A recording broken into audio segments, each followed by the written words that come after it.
Welcome to Retirement Ramblings. I'm Scott, and today is day 199 on my countdown to retirement. So, today I'm going to cover some financial numbers. Really, it's like a checkpoint, mid-year checkpoint for 2025. I'm going to kind of walk through what my current portfolio allocation is, as well as kind of an inflation review of my costs for January through May of 2024 versus January through May of 2025. But before I get into that, this morning I went to the doctors, like I had indicated I was going to do yesterday, and I had to basically go there to review my labs and just do a mid-year checkpoint, if you will. Had no change in my A1C levels, so that wasn't positive. And the doctor would prefer that I go on statins and low-dose aspirin and tighten up my carbohydrate control to help get my diabetes more into my type 2 diabetes more into control. He also suggested going on GLP-1s, which he himself is on, and he's lost like 2/3 of his body size. So, I mean, it's working for him. I'm just really not open at the moment to going on any type of drugs that have a variety of side effects and in my mind are unproven. They might work to lose weight, but I find them unproven from a long-term duration point of view and what the side effects might be and long-term issues on health. So I'm not really up for that at the moment. I told them I want to just continue to try and basically use diet and willpower, which I've been failing at for the last 5-6 months. But I attribute that to the increased stress at work that will be going down as I get into the second part of the year here, knowing that retirement is 199 days away. And then I can really focus on my health in the way that I want to. But anyway, I've got a follow-up appointment with him in 4 months, and then he's booked out after that until January. So I'm going to go and get my first doctor's appointment post-retirement in mid-January. Now getting on to my 6-month review of the financial situation. So first thing I did today was review my asset allocations. I looked at them in 2 groupings. One is for my retirement accounts, and then second, I have a bucket, an account that's completely dedicated to travel. And so I looked at the allocation that was in that bucket, and I'll kind of explain what I'm doing there. So first, I only own ETFs and individual stocks. So I'm not a fan of mutual funds. And this is just my own experience. But for me, every single time I've purchased a mutual fund, and it could be the time durations I've owned them or what have you, but every time I purchase a mutual fund, I lose money because of the high fees, the time I hold it, picking the wrong mutual funds, whatever. Like, I just can't seem to get ahead with mutual funds, and I have much, much better luck with being able to both choose individual stocks that I know something about, that I feel like I can make reasonably good choices in, and then for things that I don't know, like I know the trend is the right trend, but I don't know what stocks to pick as an example. And so let's just use cybersecurity.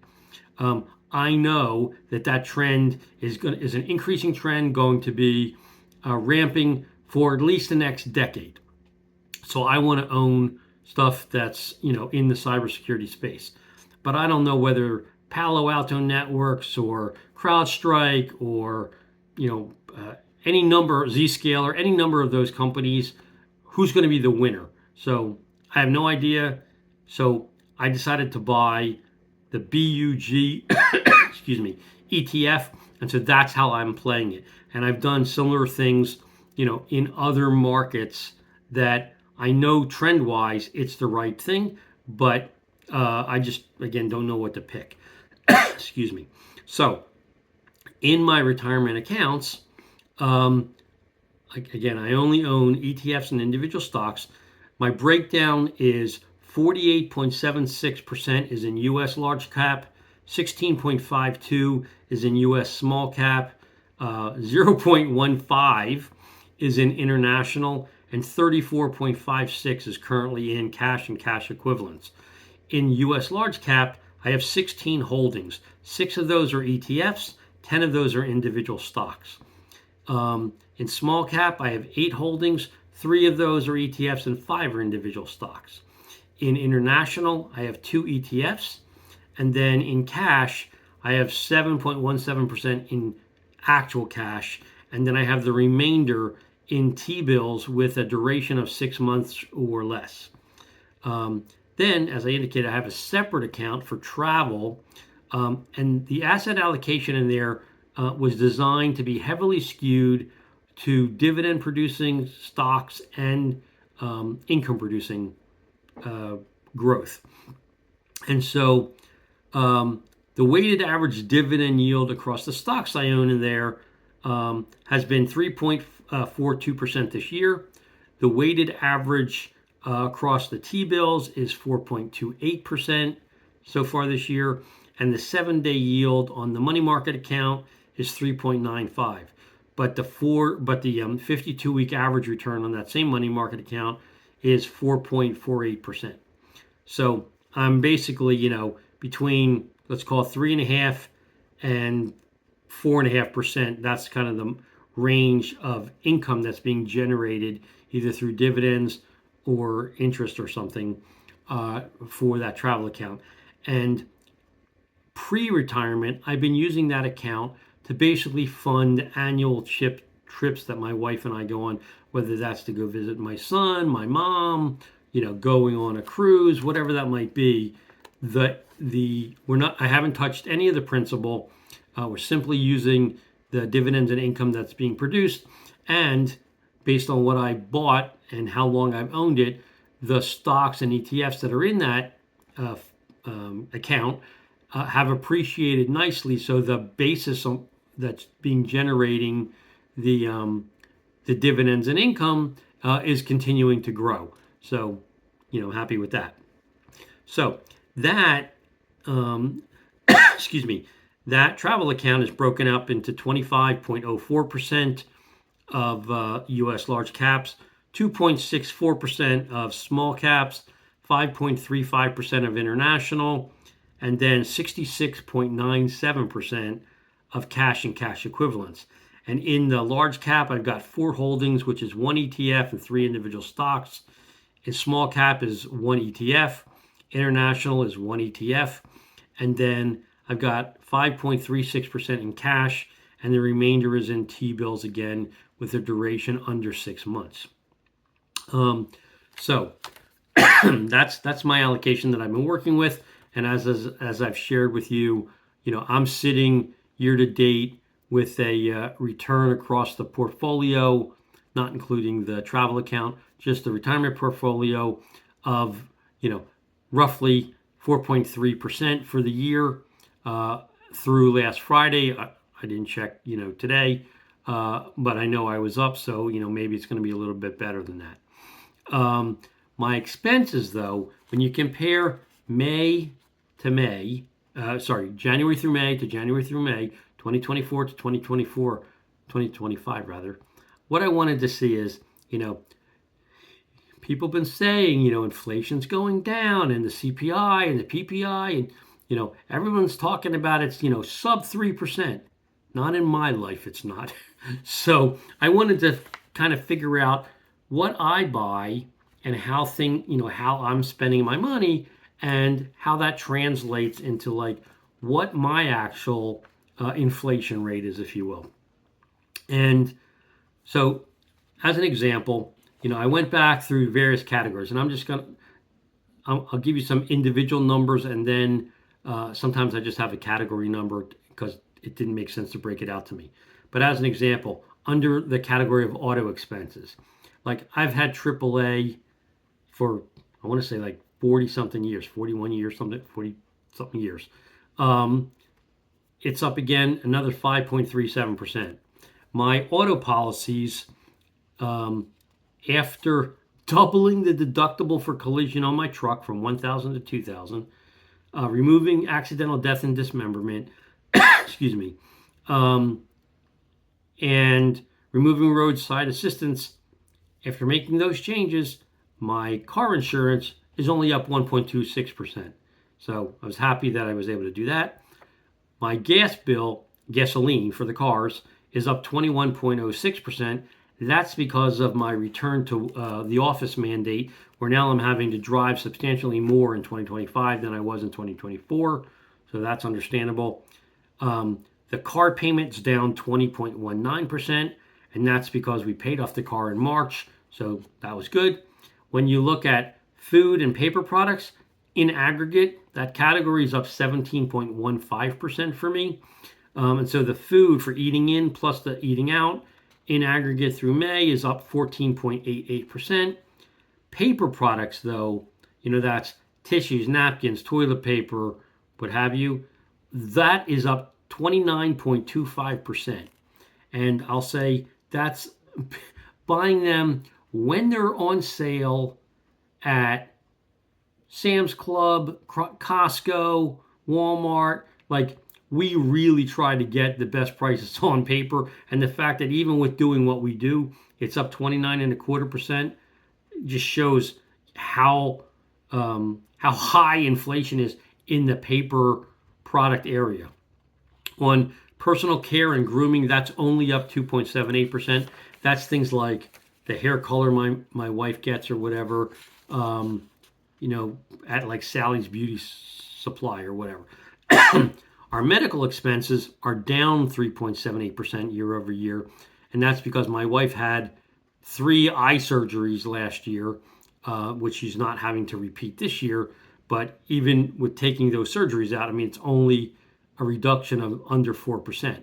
So, the overall cost of our healthcare, excluding those surgeries, would be up. And then when I look at my real estate expenses, they in aggregate are up 5%. But then when I break it out, my HOA fees to live in an over 55 community are up 19.37% year over year. I have a timeshare that I can't wait to get rid of. That's up 6.91% for the timeshare maintenance. My umbrella policy that I have for liability is down 25.28%, but that's due to cutting the coverage in half. So I reduced the coverage by 50% to save 25% on the premium. My homeowner's policy is up 7.08%, and my flood policy is unchanged. And then for utilities in aggregate, we're up 5.86%. My natural gas was up 13.75%. My water sewer was down 10.48%. Electric was up 5.10%. My pest control was up 7.88%, and I canceled it because I'm going to do self-service. It finally got to a number that I can't tolerate. Our system security and monitoring is up 6.67%. Our cell phone coverage is flat, so there's no change there. And then miscellaneous is up 11.82%. And that's really 2 items. The ink for our color laser printer was up 19.22%. And tax software with postage was up 22.06%. And then there were some other things that are in that category that went down, like, checks that we needed or whatever. But as a category, we were up 11.82. And then when I do the comparisons year over year, I'm actually, because of the things that I got rid of, which I'll enumerate here in a moment, our cost for the first 5 months of the year, 2025, versus our cost first 5 months of 2024, actually went down by 6.05% because I've been actively trying to cut things out. So how did we get the reduction? We reduced the medical expenses. Didn't really have anything to do with that. We paid off the car. We did. That was something we did. We canceled our pest control. We're using less water because I bought my wife a new washer and dryer that's way more efficient in the consumption of water. And we're also not watering the plants that we have that are established quite as often. Plus, we've gotten a lot more rain this year. So between that, we're just using less water. And then pretty much lowering the insurance coverage on my truck and liability policy. So that's how we've done it so far. And when I look to next year, once I retire, it's going to be things like, do we go to a one vehicle household? Do I just get rid of the truck so that all the associated costs, whether that's gas, insurance, what have you, all goes away? Do I start taking some additional risks around the liability coverage because I'm not on the road driving to work, or I'm not going around as much? I don't know. But clearly, you didn't hear really any costs in there that were 2 or 3% different. I mean, they're all 5, 6, 7, 8, 10. Like, my numbers are just way higher than what's in the CPI or in the PPI numbers. And presumably your numbers are too. And, yes, I can downsize on some of the different things and I could potentially save more money. But, I feel like we actively worked to minimize the costs for everything that we're doing. I don't consider us frugal, but I do consider us, value buyers. And so anyway, that's kind of, the way that I'm preparing for retirement through my allocations and things that I'm trying to do to cut costs in advance of retiring at the end of the year. That's my update for today. If you have any questions, any comments, please leave them in the comment section down below or drop me an email at myretirementramblings@gmail.com. Otherwise, I hope you have a great evening, and until tomorrow, take care.